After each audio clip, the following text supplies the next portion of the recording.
IBS is known as irritable bowel syndrome, and it is commonly known as a diagnosis of exclusion, meaning that your doctor doesn't know what's going on, so we'll call it IBS. It's generally a collection of gas and bloating, an alternation between diarrhea and constipation. Sometimes there's cramping involved, but there's just a lot of irritable sensations going on in your gastrointestinal system. So what causes this? Well, there's a number of different areas that we start to look at this. The first thing we start to figure out is what is going on with food. About 80% of my IBS patients have a food situation, whether that's a sensitivity or an allergy. And this is really important to distinguish between the two because they're two technically very different, but they can give you the same symptoms, so it's very confusing to figure this out. A simple and easy way to do this is actually to run a very simple blood test that can identify a large number of foods right off the bat if you have a reaction or not. And a lot of these are foods that you may not understand, and that could be anything from an almond to an asparagus to an apple to broccoli. A lot of people are eating foods that are very healthy and having an issue.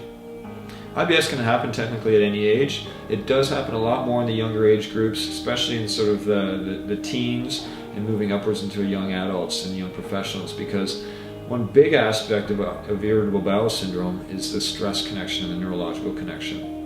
There's a book out there, a wonderful book called The Second Brain, and it's literally talking about your intestinal tract. And we have more neurons in our intestinal tract than any organ in our whole body except for our brain, of course. But there's a huge connection between how we manifest stress and how we perceive stress and what that does to our intestinal tissue.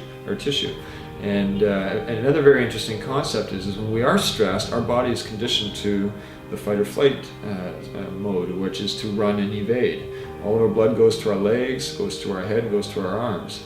It does not hang around the digestive system to start to digest and absorb our nutrients. So when we're stressed, we're in that fight or flight mode, and your body is not thinking about digestion, it's thinking about survival. Some of the more common food triggers that we see are dairy. Dairy is very common. We see a lot of soy triggers. Obviously, we've heard of gluten before. This is another very common area of foods. That's the barley, the rye, the wheat, the spelt, and the oat. And those are very, very common. In some situations, eggs are also quite high up on the list as well. So if you had to take a guess as to which foods to look at first, those would be my suggestions. So candida is one of these buzzwords again that we hear a lot in healthcare forums, and candida is real. It's a yeast, but we all have candida. It's when candida becomes overgrown in our bowels when it becomes a problem. Common symptoms are those with IBS. You're gassy, you're bloated, you're cranky, you're not as sharp, and you're not thinking as clearly. These are some very common symptoms that we see with candidiasis.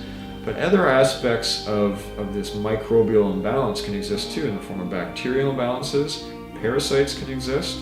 We can have mold or fungus. And so an easy way to differentiate and figure out exactly what's going on is actually to run what's called a comprehensive diagnostic stool analysis. It's a very important test to understand what is the root cause, and that's something that has been very helpful to a lot of people. So once you identify what's causing that, then you can treat it. I'm surprised more and more how many people feel that it's normal to feel gassy and bloated and crampy and to have diarrhea. These aren't normal things to have on a daily basis. And there's so many ways to figure out the root cause here. And I think the real takeaway is figure out what are the triggers. Don't just suppress the symptoms. Take some time, look into the underlying causes, and address those. And if you treat those, the symptoms go away. And some people don't know how good they can actually feel until they start to take away these triggers. So look into those and get excited to feel good again.